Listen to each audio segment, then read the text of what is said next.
Tere! Siin Brüsseli päevik Yana Toomiga, ma salvestan seda neljapäeval ja täna õhtul ma hakkan lendama Eesti poole. Ma pole kindel, millal ma selle avaldan, võib-olla täna õhtul, võib-olla homme hommikul ehk siis reedel, aga ega see hapuks ei lähe igal juhul.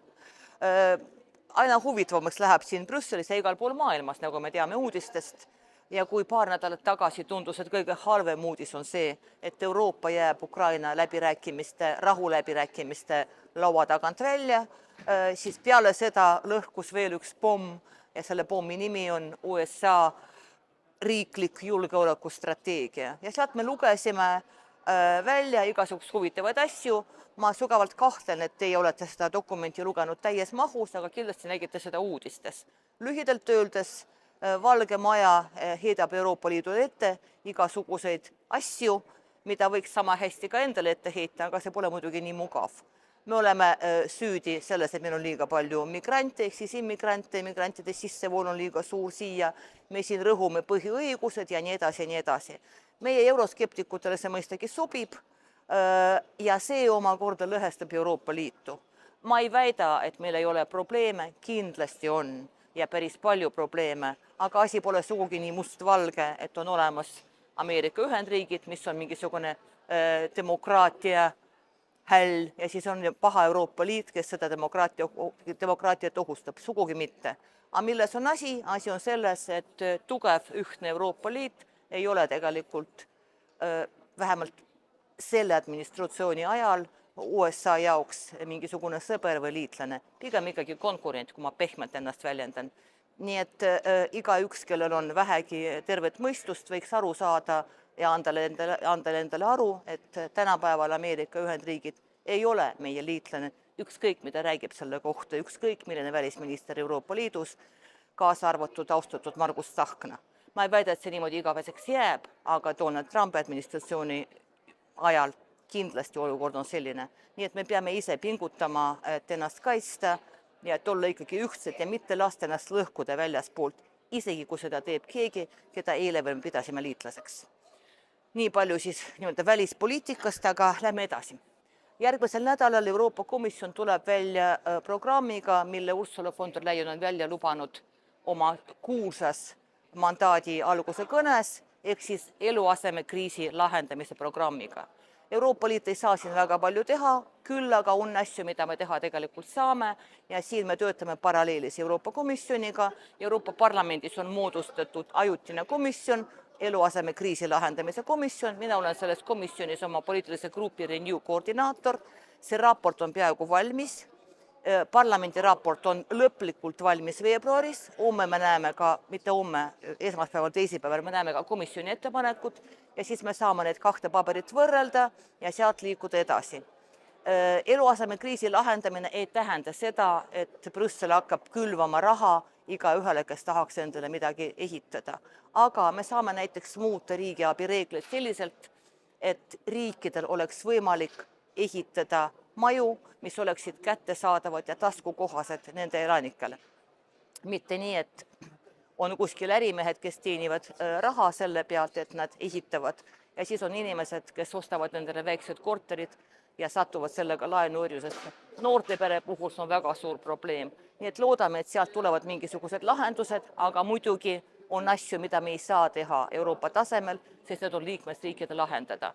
Aga kui meil on olemas selline instrumentide kogum, mida kasutavad teised liikmesriigid, kui meil on mõistlik valitsus või siis poliitilised jõud, mis valitsustele avaldavad teatud poliitilist survet, siis võib-olla me liigume eesmärgi saavutamise suunas. Elu näitab. Igal juhul hetkel oleme mõõdukalt optimistlikud, ma ütleks niimoodi.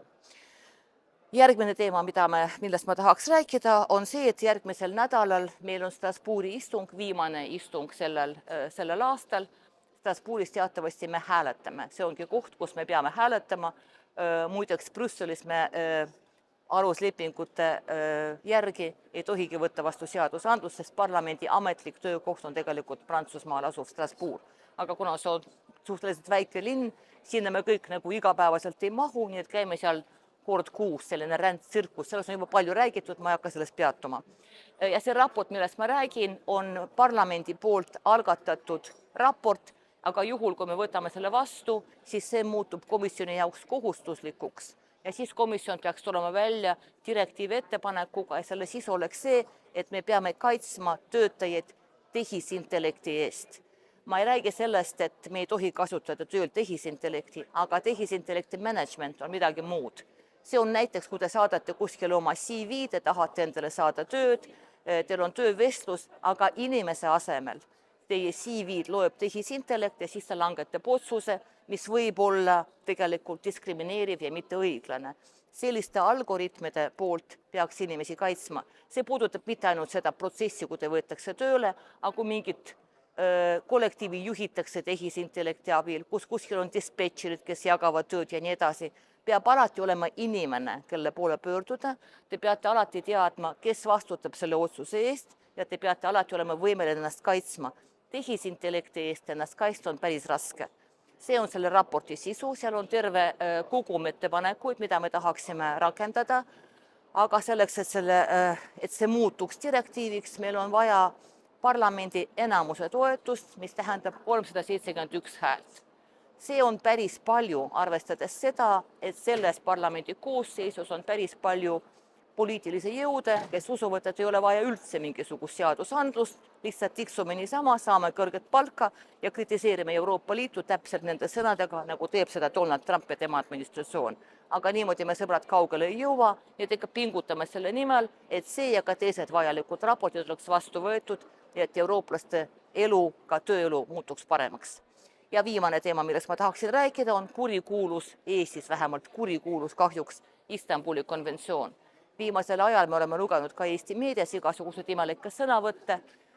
Kui ma võtan lühidalt kokku, siis oli sellised inimesed, kes rääkisid, et pole me seda Istanbuli konventsiooni vaja, naisi kaitsevad mehed, mitte konventsioonid. Siis ma hakkasin mõtlema, kes on see mees, kes kaitseb naist, keda peksab tema elukaaslane, kas naaber, onu Heino naaber korterist või kes see mees nagu ideaalis võiks olla.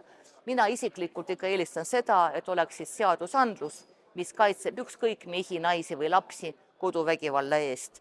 Aga sellest me räägime homme pikemalt, see tähendab reedel, 12. detsembril, kus mina poliitilise fraktsiooni Renew toetusel korraldan ühte konverentsi, kus me räägime just Istanbuli konventsioonist, seal on meil väga huvitavad külalised, seal on meil esinejas Eiris Pettei, kes on Eestis Istanbuli konventsiooni implementeerimise variraportöör.